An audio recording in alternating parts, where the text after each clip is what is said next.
මේ තමයි අපේ ගෙදරට මේ පාර හවසට වැට සුද්ධ කරන්න ගෙනාවේ. තනකොළ වැවිලා පේනවනේ ඔයගලන්ට.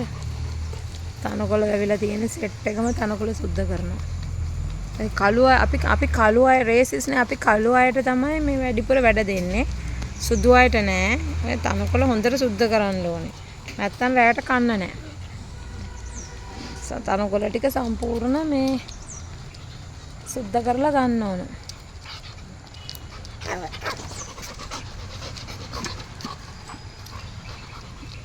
මේ සුපෝයිස මහත්තයා තමයි හරි ඉන්නේ.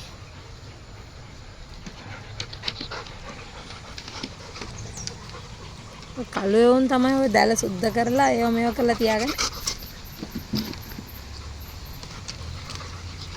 වැඩට අරගත්තේ අපි ඒගොල්ලම. ඔය ඕකුන් නගින්න එපා. ටයිම් අම්මා වට එයි ටයිම්. පිසුද?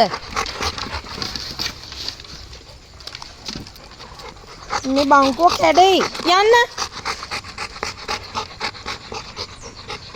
යා.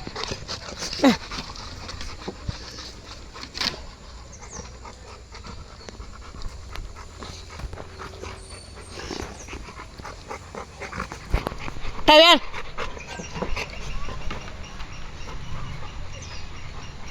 වැට සුද්ධ කරලා ඉවර නම් අර තව වැඩ වගේක් තියෙනවා බලන් වගේක් තියෙනවා හොදන්න.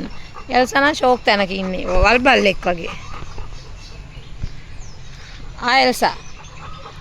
එල්සා. වල් බල්ලෙක් වගේ. චිකේ.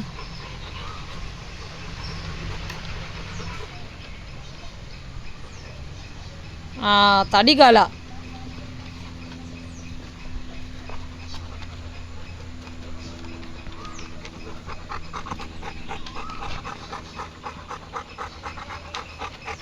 දැන් මොනවද කන්නේ?